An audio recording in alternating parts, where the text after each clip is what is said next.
Opa, vamos lá para a aula de consonância e dissonância nos intervalos. A gente vai estudar a afinidade entre os sons de um intervalo. E na aula passada a gente falou sobre simples e composto. Espero que você esteja acompanhando, estudando, anotando tudo.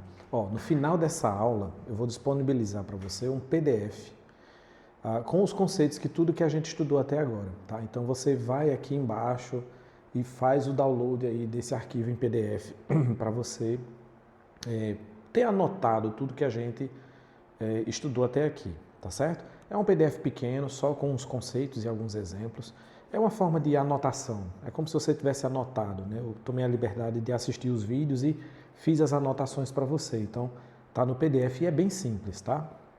Não tem partitura, não tem cifra, é só os conceitos de tudo que a gente estudou. Não esqueça de baixar, isso é importante.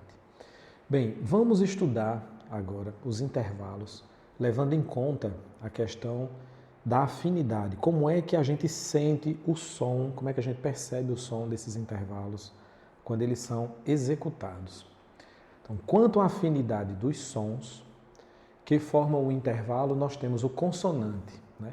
Esse intervalo consonante, ele existe quando há uma afinidade entre os sons no sentido de dando a sensação de equilíbrio, de suavidade, de fim, de término. A gente chama de repouso.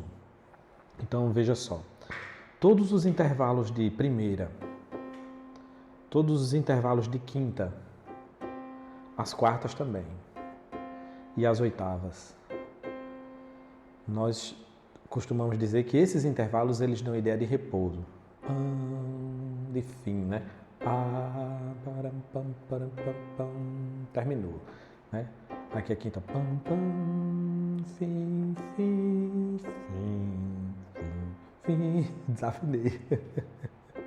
Eu tô rouco. Enfim, consonância em música é repouso, não movimento, certo? Não é instabilidade, mas sim estabilidade. Existem aqueles intervalos, né, que são considerados consonantes perfeitos, mas também tem os consonantes imperfeitos, que dão ideia leve, né, de movimento, mas não é uma coisa tão segura, tão certa, né? Esses intervalos são as terças, né, e as sextas. Então eles dão aquela consonância meio assim, será que não ficava melhor, né? Mas também tem aqueles que dão ideia de repugnância total, de irritação, de instabilidade, transmite a sensação de movimento, né, que a coisa tem que continuar. Então existe uma falta de afinidade entre os sons. Por exemplo, as segundas, as sétimas, né? A gente pode considerar também as terças e as sextas, mas depende da ocasião, tá certo? Então vamos lá, vamos organizar aqui o pensamento. Quais são os intervalos considerados consonantes? Todo intervalo que dá a ideia de repouso. São eles, consonantes perfeitos. Vamos considerar primeiras, quartas, quintas e oitavas, certo? Vamos considerar como consonância imperfeita a terça, certo? As demais vamos considerar como dissonantes, ou seja, dão ideia de movimento. São elas as segundas, as sextas, as sétimas. E é o seguinte, na música funciona assim. Geralmente a gente começa com repouso, ou seja, intervalos, notas que dão ideia de repouso, ou acordes que dão ideia de repouso, algo assim. Logo em seguida vem movimentos, então tudo que vem em seguida é dissonante, dissonante é movimento, né? Para que depois venha o repouso, que é o consonante. Então a música funciona muito assim. Dissonante, movimento, movimento, movimento, tensão. A dissonância ela cria tensão. Para resolver num intervalo, numa nota, num grau, num acorde consonante, que dá a ideia de repouso. Então, eu vou tentar causar em você uma sensação de tensão. Quando eu toco aqui, Dó e Si.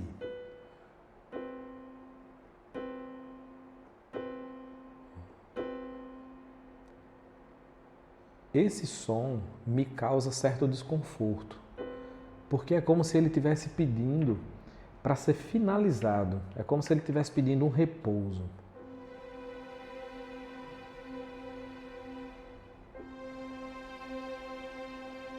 Olha a sétima. Sétima dissonante e a oitava justa. Repouso. Sétima, dissonância, movimento, tensão, instabilidade e oitava, justa, oitava perfeita, fim. Então você viu aqui que a sétima causa instabilidade, tensão, movimento. Se eu tocar assim, ó,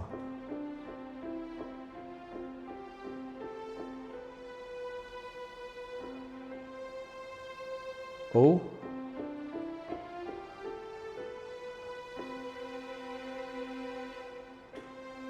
você vai ver que a sétima fica sempre apelando. É por isso que quando a gente estuda escala, o sétimo grau é chamado de sensível, né? Porque ele tem essa característica de ser apelativo, de ficar tentando finalizar, tá certo? Veja que eu estou tentando ser bem cuidadoso aqui na explicação para que você entenda de uma vez por todas o que é consonância e o que é dissonância. Vamos ver outros intervalos. Vamos pegar aqui o exemplo uma coisa que eu esqueci, calma. Está em aula, não tem por que ter pressa, né? Os intervalos dissonantes, eles tendem a abrir ou a fechar. No caso da sétima, né, ela tende a abrir, a tensão tende a ser resolvida na oitava. Então, uma sétima se resolve na oitava, né? Você vai perceber que a sexta, por exemplo, ó, ela tende a se fechar. Então, ó, tá vendo? Sexta e quinta, ó. Digamos que eu estivesse compondo uma música,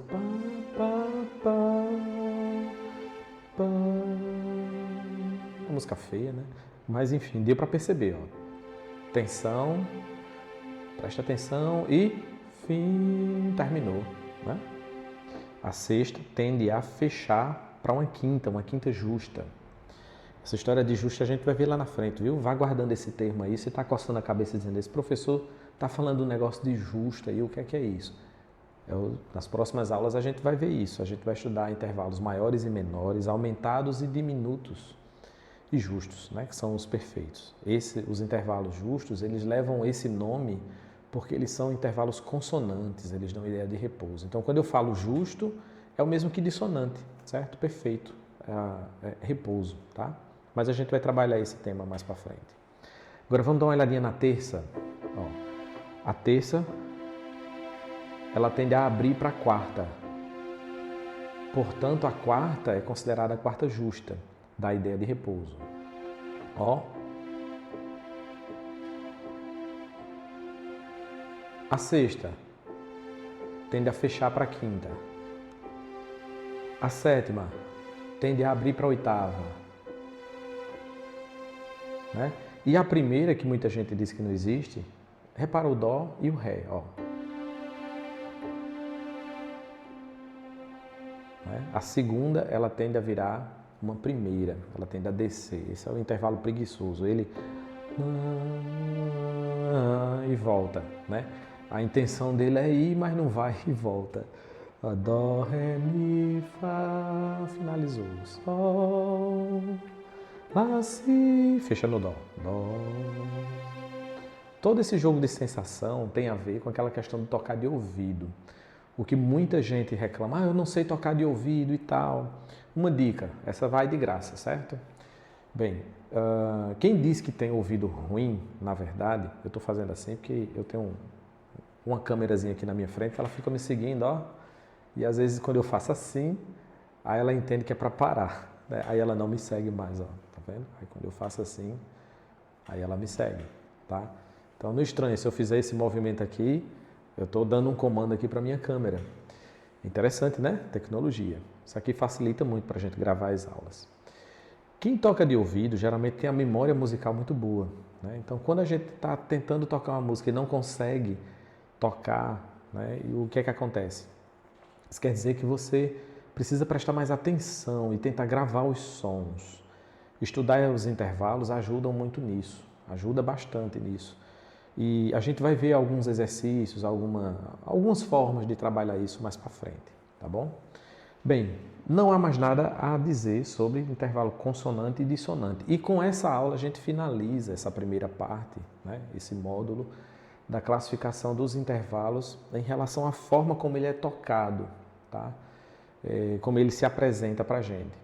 E a partir daqui, a partir da próxima aula, nós vamos começar a estudar uma subclassificação, que é a questão do intervalo maior, intervalo menor, intervalo aumentado, diminuto e o intervalo justo ou perfeito. Eu vou lhe dar um exemplo para deixar você instigado aí para a próxima aula, certo? Presta bem atenção nesse exemplo. Quando a gente estava aprendendo a classificar os intervalos, eu disse o seguinte, ó, Dó e Mi é um intervalo de terça. Perfeito. Quando você conta, Dó, Ré, Mi, são 3 notas. Ah, isso é uma terça. Mas e se o Mi fosse bemol? Né? Dó, Ré, Mi, Dó, Ré, Mi, Dó, Ré, Mi. Continua sendo uma terça. Mas, você vai notar que essa terça, ela tem uma distância X e essa terça tem outra distância. Então, isso requer uma subclassificação baseada na composição desse intervalo. Composição é o mesmo que a quantidade de tons e semitons que formam esse intervalo. Então, se você analisar aqui, ó, essa terça, ela tem 1, 2, 3, 4 semitons. Já essa outra terça aqui, ela tem 3. Veja que eu diminuí um semitom aqui. Vamos contar para conferir, né?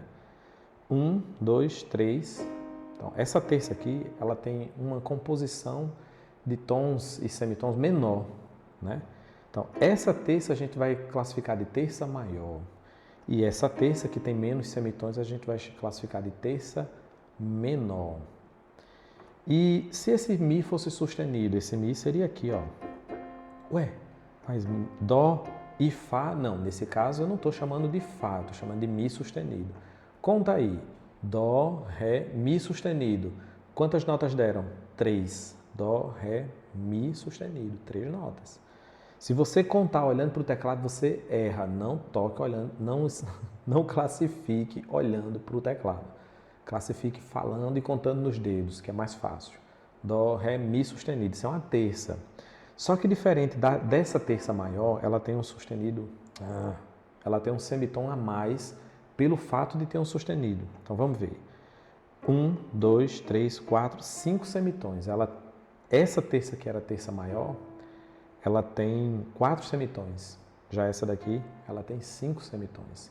Isso faz com que ela se transforme numa terça aumentada. E é assim que a gente classifica os intervalos, e esse assunto é extremamente importante para vários aspectos do estudo da música, principalmente para quem toca teclado arranjador, no tocante à construção dos acordes.